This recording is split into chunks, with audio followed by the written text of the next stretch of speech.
রাসূল সাল্লাল্লাহু আলাইহি সাল্লামের নবুয়তের প্রথম বর্ষে সূরা কলম নাজিল হয়। অবস্থা তখনও কঠিন হয়নি, কুরাইশরা তখনও সহিংস হয়ে ওঠেনি, প্রকাশ্য হামলা শুরু হয়নি, অবস্থা তখনও এমন পরিমাণে আক্রমণাত্মক হয়নি যার কারণে রাসূল সাল্লাল্লাহু আলাইহি সাল্লামকে ঈমানদারদেরকে নিয়ে মদিনায় হিজরত করতে হবে। একসময় মক্কায় রাসূল সাল্লাল্লাহু আলাইহি সাল্লামের উদ্দেশ্যে একটি হত্যা চেষ্টাও হয়েছিল। কিন্তু এই সব কিছুর আগে প্রাথমিক যুগে নাজিলকৃত সূরাগুলোর একটি হলো সূরা কলম। যে আয়াতগুলো আমি পাঠ করলাম তা সূরা কলমের অন্তর্ভুক্ত। মক্কায় যে বিভিন্ন ধরনের শত্রুর সম্মুখীন হতে হবে, তো আল্লাহ এখানে রাসূল সাল্লাল্লাহু আলাইহি সাল্লামকে সেই বিষয়ে প্রস্তুত করেছেন। আমাদেরকে এখানে প্রথমত মক্কার শত্রু এবং মদিনার শত্রুর মধ্যে পার্থক্য উপলব্ধি করতে হবে। যদিও উভয় ক্ষেত্রেই শত্রু কুরাইশ, মদিনার শত্রুরাও কুরাইশ যারা আসবে যুদ্ধক্ষেত্রে, আর মক্কায়ও শত্রু কুরাইশ, কিন্তু যুদ্ধক্ষেত্রের শত্রু এবং আদর্শিক শত্রুর মাঝে পার্থক্য রয়েছে। মক্কি যুগের কুরাইশা হলো প্রথমত এবং প্রধানত আদর্শিক শত্রু। ইসলামের বার্তাটির বিরুদ্ধে রাসূল সাল্লাল্লাহু আলাইহি সাল্লামের মিশনটির বিরুদ্ধে তারা অপপ্রচারের মাধ্যমে লড়াই করার চেষ্টা করেছে। তারা এর বিরুদ্ধে মনস্তাত্ত্বিক লড়াই, বিশ্বাসগত লড়াই করার চেষ্টা করেছে। এটা হলো প্রথম যুদ্ধ। আর যুদ্ধক্ষেত্রের লড়াইটি ছিল দ্বিতীয় যুদ্ধ। কোরআনের 2/3 কথা বলেছে প্রথম লড়াইটি নিয়ে। মক্কি সূরাগুলোর বিষয়বস্তু ছিল এই প্রথম লড়াই। আর এমনকি এই লড়াইটি প্রবল রূপ ধারণ করার আগে, মক্কার সেই আদর্শিক লড়াইটি প্রবল হওয়ার আগেই রাসূল সাল্লাল্লাহু আলাইহি সাল্লামকে প্রস্তুত করা হচ্ছে যে কী ধরনের আক্রমণ আসতে যাচ্ছে। এখানে সূরা কলামে 2 ধরনের আক্রমণের কথা এসেছে, আর ঠিক পরের সূরাটি সূরা হাক্কাতে বাকি আক্রমণগুলোর বিষয় এসেছে। তো আজকের খুতবায় আমি চাই যে সংক্ষেপে হলেও আপনারা এই 2 ধরনের আক্রমণের পার্থক্য সম্পর্কে জানুন। এক ধরনের আক্রমণকে আসলে আক্রমণ বলা হয় না। এটাকে মনে হয় যে কেউ আপনার জন্য খারাপ অনুভব করছে, কেউ আপনার জন্য দুঃখ বোধ করছে। যেমন আপনি শুনলেন যে রাসূল সাল্লাল্লাহু আলাইহি সাল্লাম সম্পর্কে মানুষজন বলছে যে তিনি উম্মাদ। যখন কেউ উম্মাদ হয়ে যায় অথবা তাকে জিন আক্রান্ত করে, মাজনুন শব্দটি এই উভয় অর্থই প্রকাশ করে। জুন্না আকলুহু আও আলাইহি জিন এর অর্থ হতে পারে যে তার মস্তিষ্ক আর কাজ করছে না, তার চিন্তা শক্তি আচ্ছন্ন হয়ে আছে, সে হয়তো কোনো ধরনের বাইপোলার ডিসঅর্ডার বা সিজোফ্রেনিয়া অথবা কোনো ধরনের মানসিক রোগে আক্রান্ত। এটা মাজনুন শব্দটির একটি অর্থ। এর আরেকটি অর্থ হলো কোনো শয়তান অথবা জিন তাকে আছর করেছে। প্রাচীন সময়ে এই 2 ধরনের অর্থই প্রযোজ্য ছিল। কিন্তু যখন তারা নবীজি সম্পর্কে এটা বলতো, তারা এটা বোঝাতো না যে তার উদ্দেশ্য খারাপ, বরং এরকম বলতো তার এতে কোনো দোষ নেই, বেচারার বুদ্ধি লোপ পেয়েছে, নাউজুবিল্লাহ। এভাবেই তারা রাসূল সাল্লাল্লাহু আলাইহি সাল্লাম সম্পর্কে কথা বলতো। তো এখানে তারা ইসলাম অস্বীকার করছে, কিন্তু রাসূল সাল্লাল্লাহু আলাইহি সাল্লামের চরিত্রকে আক্রমণ করছে না। তারা শুধু বলছে যে সে অসুস্থ, সে স্বাভাবিক না, আমরা তার জন্য দুঃখবোধ করছি। তো এটা একটা আক্রমণ, কিন্তু আক্রমণটি তার চরিত্রের উপর না, এটা তার চরিত্রকে সরাসরি আক্রমণ করে না, শুধুমাত্র তার বক্তব্যকে অস্বীকার করার একটা উপায়। আর এর বিপরীতটা আপনি পাবেন সূরা হাক্কাতে। সূরা কলামের শুরুতে এবং শেষে আল্লাহ বলছেন মা আনতা বিনিআমাতি রাব্বিকা বিমাজনুন, অথবা লা ইউযলিকুনা বিআবসারিহিম লাম্মা সামিউ যিকরা ওয়া ইয়াকুলুনা ইন্নাহু লামাজনুন। এগুলোই সূরা কলামে বর্ণিত অভিযোগ। যখন আপনি সূরা হাক্কাতে যাবেন, আপনি দেখবেন যে তারা তাকে কবি আখ্যায়িত করেছে, তারা তাকে মন গণনাকারী বলেছে। আর একজন কবি এমন ব্যক্তি যে মানসিক বিকারগ্রস্ত নয়, সে যা লিখবে তা নিয়ে সে পরিকল্পনা করে, চিন্তা করে, সে সৃজনশীল, সে এমন কিছু সৃজন করে যা মানুষকে প্রভাবিত করে। তো এখন তারা রাসূল সাল্লাল্লাহু আলাইহি সাল্লামের চরিত্রের প্রতি অভিযোগ আনছে। তো একটি হলো প্রত্যক্ষ আক্রমণ, আরেকটি হলো পরোক্ষ আক্রমণ।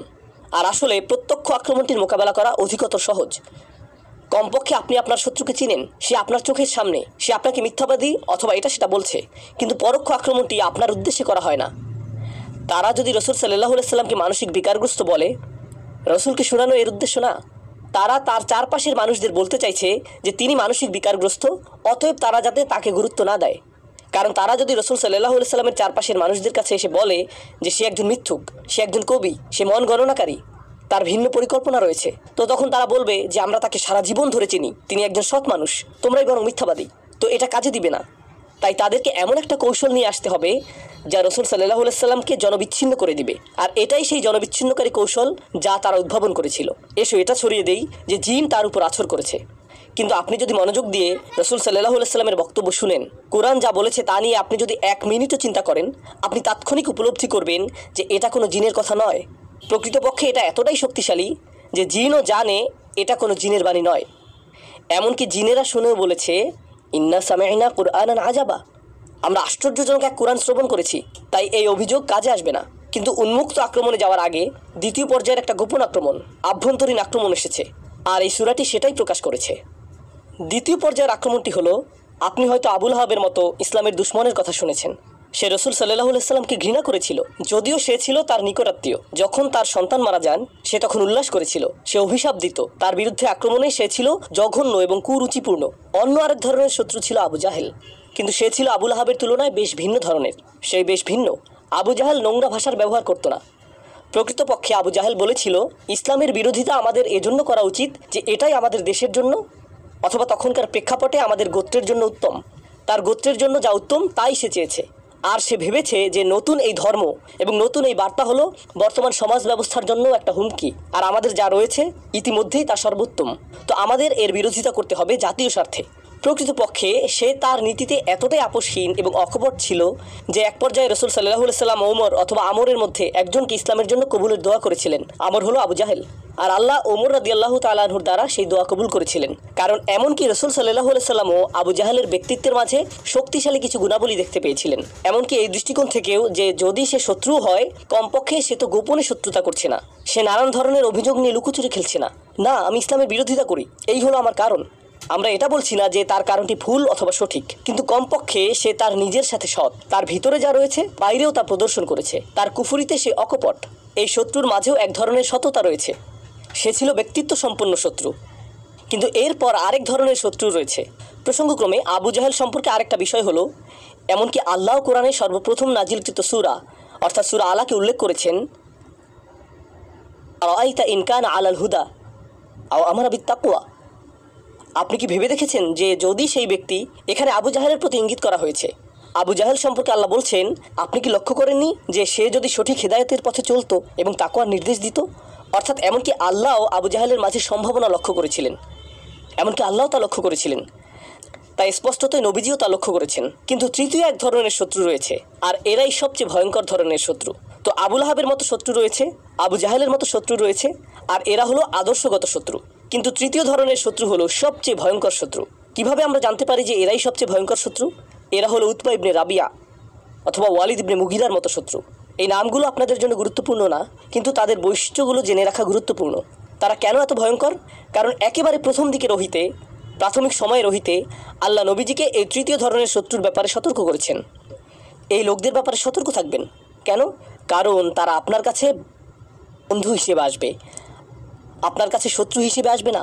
তারা আপনার সাথে হ্যান্ডশেক করতে আসবে। তারা এসে বলবে, যা ঘটে যাচ্ছে তার জন্য আমরা দুঃখ অনুভব করছি, আমি চাই যে তুমি নিরাপদে থাকো, আমি চাই না যে এটা ঘটুক, আমি তোমার পক্ষে রয়েছি। আল্লাহ বলেছেন, ফালা তুতিউল মুকাযযিবিন, কারো প্রভাবের বশবর্তী হয়ে যেও না। ইতআ বলতে শুধুমাত্র অনুসরণ বোঝায় না, অনেক অনুবাদ রয়েছে। মিথ্যুকদের অনুসরণ করবে না, কিন্তু আরবিতে ইতআ শুধু অনুসরণ না, আসলে আরবিতে তও অর্থ কোনো কিছুর প্রতি ঝুঁকে যাওয়া। আল মাইলু ইলা শাই। তো প্রভাবিত হয়েও না, কথা শুনো না, মনোযোগ দিও না। আপনি যখন যথেষ্ট সংখ্যকবার কোনো কিছু শুনতে থাকেন, এটা আপনাকে প্রভাবিত করতে শুরু করবে সচেতনভাবে অথবা অবচেতনভাবে। রসুল সাল্লাল্লাহু আলাইহি সাল্লামকে এটা বলা হয়েছে, এই লোকগুলো খুবই প্রভাব বিস্তারকারী, তাদের কাছ থেকে কোনো প্রভাবের শিকার হবেন না, তাদের কাছ থেকে কোনো কিছু নেবেন না। এরা হলো সম্পূর্ণ মুকাযযিবিন। মুকাযযিবিন অর্থ তারা মনে করে যে আপনি একজন মিথ্যাবাদী। তারা মুখ দিয়ে যা বলে তা গুরুত্বপূর্ণ না, যা তারা আসলেই মনে করে আপনি একজন মিথ্যাবাদী, আর তারা পৃথিবীকেও এটা দেখাতে চায় যে আপনি একজন মিথ্যাবাদী। এরপর আল্লাহ তাদের বৈশিষ্ট্যগুলো বর্ণনা করেছেন। আর আপনি যদি মক্কি সূরাগুলো অধ্যয়ন করেন, আপনি জানতে পারবেন যে আল্লাহর কিতাবে কাফেরদেরকে শুধু কাফিরই বলা হয়েছে, মুশরিকদেরকে শুধু মুশরিকই বলা হয়েছে, শত্রুদেরকে শত্রুই বলা হয়েছে। কিন্তু এই ব্যক্তি, এই চরিত্রটির অনেকগুলো বর্ণনা আল্লাহ প্রদান করেছেন। কোরআনে এরকমটা সচরাচর পাওয়া যায় না, খুবই কম। আর তিনি এটা একেবারে প্রাথমিক যুগে রহিতেই প্রদান করেছেন, যেন রসুল সাল্লাল্লাহু আলাইহি সাল্লাম এই লোকগুলোর সাথে সাক্ষাৎ করার আগেই এই বিষয়ে প্রস্তুত থাকতে পারেন। আপনি যখন উঁচু পর্যায়ের কোনো মিটিংয়ে যান, প্রথমে আপনার একটা ব্রিফিংয়ের প্রয়োজন হয়, তাই না?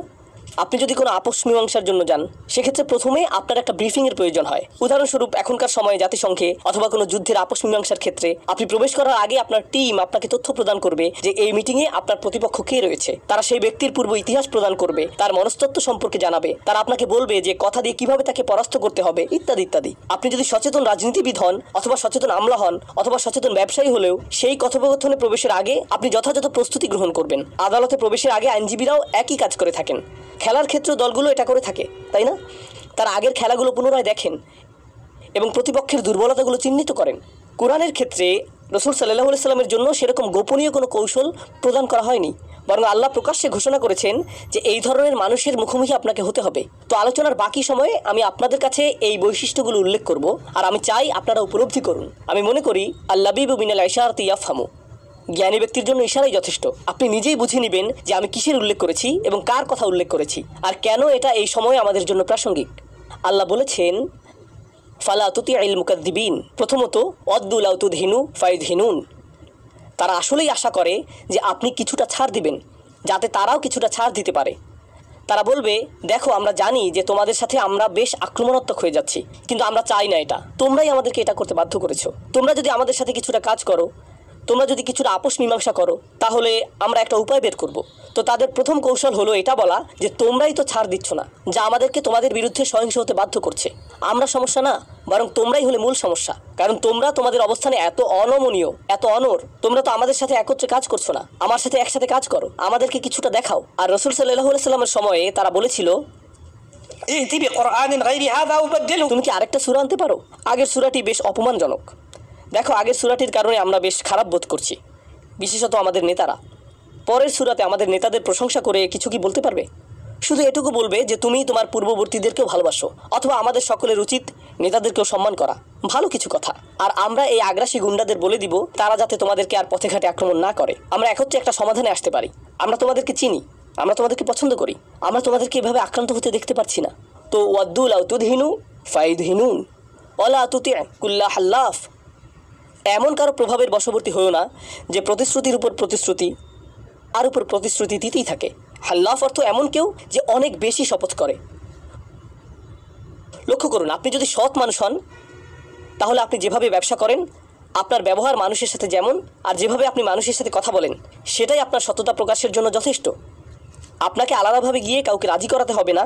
আল্লাহর শপথ, আমি সত্য কথা বলছি, আমি প্রতিজ্ঞা করছি। জানেন কেন আপনাকে এতবার শপথ নিতে হচ্ছে? কারণ আপনার চরিত্র আপনাকে সৎ প্রমাণ করতে পারছে না, তাই আপনাকে বড় গলায় কথা বলতে হচ্ছে, আপনাকে অনেক বেশি প্রতিজ্ঞা করতে হচ্ছে, আপনাকে টেবিলে হাত চাপড়াতে হচ্ছে নিজের বক্তব্য জানান দেওয়ার জন্য, নিজের আন্তরিকতা প্রদর্শন করার জন্য, অন্যের দুঃখে আপনি কতটা দুঃখী তা দেখানোর জন্য। আল্লাহ বলেছেন এমন লোকদের ব্যাপারে সতর্ক থাকো যারা বেশি বেশি প্রতিজ্ঞা করে, হাল্লাফ। তারপর তিনি বলছেন মাহিন, ওয়ালা তুতি' কুল্লা হাল্লাফিম মাহিন। আরবিতে মাহান অর্থ হলো আদ-দুআফ, আরবিতে আমহানাহু অর্থ আসলে আদ-দুআফাহু, অর্থাৎ কাউকে দুর্বল করে ফেলা। আল্লাহ বলছেন এই লোকগুলো যারা প্রচুর প্রতিজ্ঞা করে তারা আসলে বিশ্বাস করে এমন মজবুত কিছু নেই, তাদের বিশ্বাসে তারা দুর্বল। তো তারা আপনার কাছে আসে এবং এই প্রতিজ্ঞাগুলো করে, কারণ কৌশলগত দিক থেকে এটাই তাদের জন্য সর্বোত্তম জিনিস। আগামীকাল যখন কৌশল পরিবর্তন হয়ে যাবে, তারা আপনাকে গতকালকের জমানো ময়লার মতো ছুঁড়ে ফেলে দিবে এবং অন্য কারোর সাথে প্রতিজ্ঞা করবে। এর পরের দিন তারা আবার অন্য কারো কাছে গিয়ে প্রতিজ্ঞা করবে। তারা এমন কিছুকে ধরে রাখছে না যা তাদের কোনো চারিত্রিক বৈশিষ্ট্য, মূলনীতি অথবা আদর্শের মাঝে আটকে রাখছে। আপনি বলতে পারেন না যে না না না, এই জাতিগুলোর বা কুরাইশদের একটা সংস্কৃতি ছিল, বা কয়েক হাজার বছরের পুরনো তাদের গোত্রীয় মূল্যবোধ ছিল যা তারা মেনে চলেছিল। এটা সত্য নয়। তারা এই মূল্যবোধগুলো মেনে চলে যতক্ষণ পর্যন্ত এই মূল্যবোধগুলো তাদেরকে কিছু সুবিধা প্রদান করে, ততক্ষণ পর্যন্তই তারা তাদের মূল্যবোধ নিয়ে গর্বিত অনুভব করে। যখনই সেই মূল্যবোধগুলো তাদের বিরুদ্ধে যায়, তারা আর সেগুলো পছন্দ করে না। লক্ষ্য করলে দেখবেন যে কুরাইশদের সাথে যা ঘটেছিল তা হলো মক্কায় কেউ আক্রান্ত হতো না, এটা তাদের একটি নিয়ম ছিল, এটা হারামান আমিনান, এটা তাদের নিয়ম। একটি ক্ষেত্রেই তারা এই নিয়ম ভঙ্গ করতে প্রস্তুত হয়েছিল, আর তা হলো মুসলিমদের ক্ষেত্রে। যে কেউ যে কোনো জায়গা থেকে এসে যে কোনো মূর্তির চারপাশে তাওয়াফ করতে পারে, যা খুশি বলতে পারে, মদ্যপান করতে পারে, যা ইচ্ছা তাই করতে পারে। মক্কার মধ্যে কোনো সহিংসতা ঘটতো না। ব্যতিক্রম ছিল মুসলিমরা, তারাই একমাত্র ব্যতিক্রম। আপনি এমন মানুষ দেখবেন যারা বলে আমরা মত প্রকাশের স্বাধীনতায় বিশ্বাস করি, এগুলো আমাদের মূল্যবোধ, আমরা জীবন দিয়ে হলেও এগুলো ধরে রাখবো, আমাদের অধিকার রয়েছে প্রতিবাদ করার, ঘোষণা করার, বিতর্ক করার, নিজ ধর্ম পালন করার। কিন্তু রাজনৈতিকভাবে এটা কিছুটা সমস্যাজনক হয়ে দাঁড়ানোর এবং অন্যদের দৃষ্টিতে এটা খারাপ মনে হবার আগ পর্যন্ত আমরা এতে বিশ্বাস করি। কিন্তু বাক স্বাধীনতায় কিছুটা সংশোধনীর প্রয়োজন। তো বুঝতে পারছেন যে এই আয়াতটি কেন এত গুরুত্বপূর্ণ। তারা অনেক বেশি প্রতিজ্ঞা করে থাকে, কিন্তু কোনো কিছুতেই তারা প্রকৃতপক্ষে বিশ্বাস করে না, কিছুতেই না। তবে তারা একটা বিষয় ঠিকই বিশ্বাস করে, যা পরবর্তীতে আলোচনায় আসবে। আল্লাহ নিজেই আমাদেরকে বলবেন তাদের ধর্ম কোথায়, তাদের ধর্ম কি, কিন্তু সেটা আসবে শেষের দিকে। ওয়ালা তুতি' কুল্লা হাল্লাফিম মাহিন। তিনি এখানেই থেমে যাননি, তারা আপনার কাছে এসে এই সকল প্রতিজ্ঞা করে। তারা আপনার কাছে আসে নিজেদের মধ্যকার কোনো প্রত্যয় নিয়ে না, বরং আপনাকে আপনার অবস্থান থেকে বিচ্যুত করার জন্য। তারা চায় যে আপনিও তাদের মতো হয়ে যান। তারা আসলেই কোনো কিছুতে বিশ্বাস করে না। এই একই জিনিস তারা আপনার জন্যও চায়। তারা ছাড় দিতে চায় এবং আপোষ মীমাংসা করতে চায়, পক্ষ পরিবর্তন করতে চায়। আপনি এমন কেউ হতে পারেন যে কট্টরপন্থী রিপাবলিকান, কিন্তু ডেমোক্রেটদের সাথে গোপন বৈঠক সম্পন্ন হয়। আপনি কট্টরপন্থী ডেমোক্রেট হতে পারেন আর গোপনে আপনি রিপাবলিকানদের সাথে বৈঠক করেছেন, এটাই কোনো সমস্যা নেই। আপনি জনগণের স্বার্থ নিয়ে বক্তৃতা দিচ্ছেন আর পিছনে আপনি ক্ষমতা পাওয়ার জন্য বিভিন্ন পক্ষের হাত পা ধরছেন, তাদেরকে সিজদা করছেন, তাই না? এটাই বাস্তবতা। তো তারা আশা করছে যে আপনিও তাদের মতো হয়ে যাবেন। তারা মনে করে যে আপনিও আপোষ মীমাংসা করবেন, তারা যে খেলায় মেতেছে আপনি সেরকম করবেন। কিন্তু আল্লাহ তার রসুল সাল্লাল্লাহু আলাইহি সাল্লামকে বলছেন যে কারণে আপনি কখনো এই লোকদের সাথে চলতে পারবেন না, তা হলো এই সকল কিছুর আগে আল্লাহ তার রসুল সাল্লাল্লাহু আলাইহি সাল্লাম সম্পর্কে বলেছেন, ওয়া ইন্নাকা লা আলা খুলুকিন আযীম, নিশ্চয়ই আপনি মহান চরিত্রের উপর অধিষ্ঠিত। আপনি ছাড় দিয়ে চলেন না, আপনার মূলনীতি রয়েছে, আপনি অনড় থাকেন। তো এটা হলো তারা যখন আপনার কাছে থাকে এবং আপনার সাথে কথা বলে, এরপর আপনার পিছনে তারা কি করে? প্রতিজ্ঞা করার পরে এবং নিরাপত্তা দেওয়ার পরে তারা চলে যায় হাম্মাজ। এরপর তারা আপনার বিরুদ্ধে অপবাদ রটাতে থাকে, আক্রমণ করতে থাকে। আরবিতে হামজ হলো যখন তীর চামড়া ভেদ করে ভিতরে প্রবেশ করে এবং ভিতরে আটকে যায়, আর যখন আপনি তীরটিকে বের করতে চান এটা চামড়া ছিঁড়ে ফেলে। আপনারা ওয়াইলুল লিকুল্লি হুমাজাতিল লুমাজা সূরাটা জানেন, তাই না? আবার হামাজাতিশ শায়াতিন কোরআনে এসেছে। হামিজ অথবা হাম্মাজ হলো এমন কেউ যে জানে যে কারো পেছনে কী ধরনের আক্রমণ করতে হবে, যা একটি প্রভাব ফেলবে। তো রসুল সাল্লাল্লাহু আলাইহি সাল্লামের ক্ষেত্রে তারা কি করেছিল? সবাই তো নবীজিকে পছন্দ করতো। রসুল সাল্লাল্লাহু আলাইহি সাল্লাম নবুয়তের ঘোষণা দেওয়ার আগে, তিনি যে রসুল তা ঘোষণা করার আগে 40 বছর ধরে তিনি মক্কার অধিবাসী ছিলেন, ভালো মানুষ হিসেবে মক্কায় ছিলেন। ব্যবসার মাধ্যমে মানুষ তাকে চিনত, আত্মীয়তার কারণে মানুষ তাকে চিনত, বন্ধু হিসেবে মানুষ তাকে চিনত। এখন আপনি মানুষের মাঝে তার ব্যাপারে খারাপ ধারণা সৃষ্টি করবেন, এটা তো কাজ করবে না। উম্মাদ আখ্যায়িত করাটা কাজে দেয়নি, যিনি আক্রান্ত হওয়ার অভিযোগটি কাজ করেনি। তো এখন যেহেতু তিনি ছাড় দিচ্ছেন না, মক্কাতে আপনাকে তার বিরুদ্ধে বদনাম সৃষ্টি করতে হবে। আপনি কারো কাছে গিয়ে বলবেন মুহাম্মদ প্রকৃতপক্ষে একটা সমস্যা, সাল্লাল্লাহু আলাইহি সাল্লাম তারা বলে না, কিন্তু আমরা বলি সে আসলেই সমস্যা। সে কেন সমস্যা হবে? সে তো অনেক ভালো মানুষ। সে সমস্যাজনক বলতে তুমি কি বোঝাচ্ছ? আর এই লোকটি যার সাথে আপনি কথা বলছেন সে পারিবারিক মূল্যবোধে বিশ্বাস করে। তো আপনি তার কাছে গেলেন এবং বললেন, জানো মোহাম্মদের সমস্যা কোনটা? সে পরিবার ভেঙে দিচ্ছে। কি? মোহাম্মদ পরিবার ভেঙে দিচ্ছে? হ্যাঁ হ্যাঁ, সন্তান তার বাবার বিরুদ্ধে যাচ্ছে, স্ত্রী তার স্বামীর বিরুদ্ধে যাচ্ছে, স্বামী তার স্ত্রীর বিরুদ্ধে যাচ্ছে, মানুষ তাদের পরিবারের বিরুদ্ধে বিদ্রোহ করছে, সে পরিবার ধ্বংস করছে। তুমি জানো না সে পরিবার ব্যবস্থার জন্য একটা হুমকি? ও তাহলে তো এটা ভালো না। তো সে জানে যে এই লোকটিকে কি বলতে হবে। সে অন্য আরেকজনের কাছে গেল যে হলো পুঁজিবাদী, জানো মোহাম্মদ ব্যবসার জন্য ক্ষতিকর। আর সেই লোকটি বলল, ব্যবসার জন্য ক্ষতিকর বলতে তুমি কি বোঝাচ্ছ? আমরা যদি তার ধর্ম পালন করি তাহলে মক্কায় আমরা অনেক আর্থিক ক্ষতির সম্মুখীন হব, আমরা প্রচুর তীর্থযাত্রী হারাবো। সকল গোত্র যারা বিভিন্ন মূর্তি পূজার জন্য এখানে আসে তারা আর এখানে আসবে না, আমাদের ব্যবসা ক্ষতিগ্রস্ত হবে। কিছু মানুষ পরিবার নিয়ে উদ্বিগ্ন, কেউ নিরাপত্তা নিয়ে, কেউ অর্থ উপার্জন নিয়ে। আর এই লোকটি জানে যে কাকে দিয়ে আক্রমণ করাতে হবে, কিভাবে রাসূল সাল্লাল্লাহু আলাইহি সাল্লামের সুনাম নষ্ট করা যাবে। আল্লাহ বলেছেন, তাদের মিথ্যা প্ররোচনায় প্রভাবিত হও না।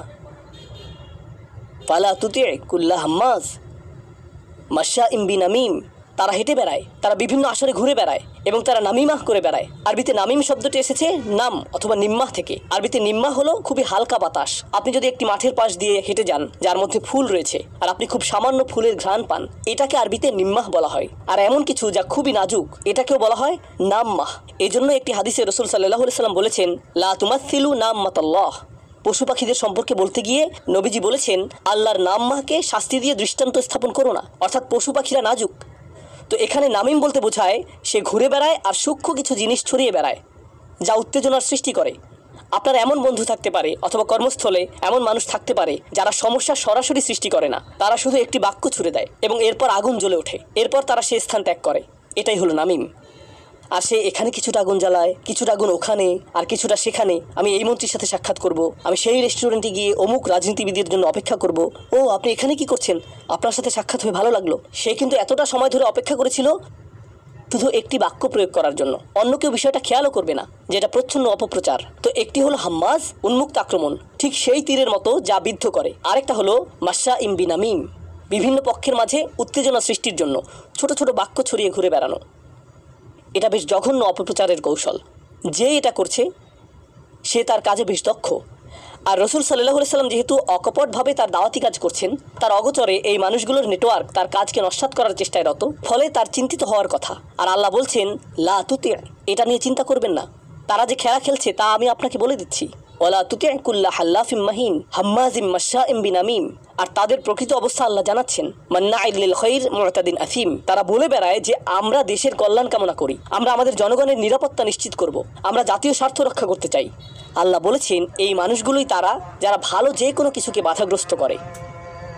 মান্না'ইল লিল খাইর, আর তারা নিজেদের গণ্ডির মধ্যে সকল আইন ভঙ্গ করে, মু'তাদ। আর তারা প্রতিনিয়ত পাপের মধ্যে আছে, প্রতিনিয়ত অন্যায়ের মধ্যে রয়েছে। এরা হলো সবচেয়ে খারাপ ধরনের মানুষ।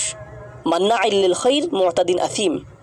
একই সাথে এটা বর্ণনা করছে যে এই লোকগুলোর মনে অন্য কারোর প্রতি শুভকামনা থাকে না, বরং তারা কল্যাণের ক্ষেত্রে বাধা হয়ে দাঁড়ায়। তারা কোনো ধরনের কল্যাণের প্রসার ঘটতে দেয় না। আর এই সবগুলো উল্লেখ করে আল্লাহ বলছেন, উতুল্লিন বা'দা যালিকা জানিম। আরবিতে উতলা হলো একটা জমি যা কেটে ফেলা হয়েছে অথবা খুঁড়ে ফেলা হয়েছে। আপনার উঠোনে যদি পুকুর তৈরির জন্য একটা গর্ত খুঁড়েন, তখন এক পাশে মাটি স্তূপ করে রাখা হয়। এখন এই যে মাটিগুলো জমির মাটি থেকে আলাদা করা হয়েছে, এটাই উতলা। একজন ব্যক্তি যে অতুল, সে নিজেকে অন্য সকলের চেয়ে আলাদা মনে করে। অন্য সকলে হলো কীটপতঙ্গ এবং পশু, কীটপতঙ্গ এবং পশু। অন্য সকলে হলো শুধু সংখ্যা এবং পরিসংখ্যান। গুরুত্বপূর্ণ বিষয় হলাম আমি এবং আমার আশেপাশের মানুষজন। এগুলোই গুরুত্বপূর্ণ। অন্য সকলের সাথে যা ঘটার ঘটবে। শেষ অংশে আল্লাহ বড় ধরনের একটা অপমান করেছেন, বা'দা যালিকা জানিম। সর্বশেষ যে অপমান আল্লাহ করেছেন তা হলো এই সকল বৈশিষ্ট্য ছাড়াও সেই ব্যক্তিটি জানিম।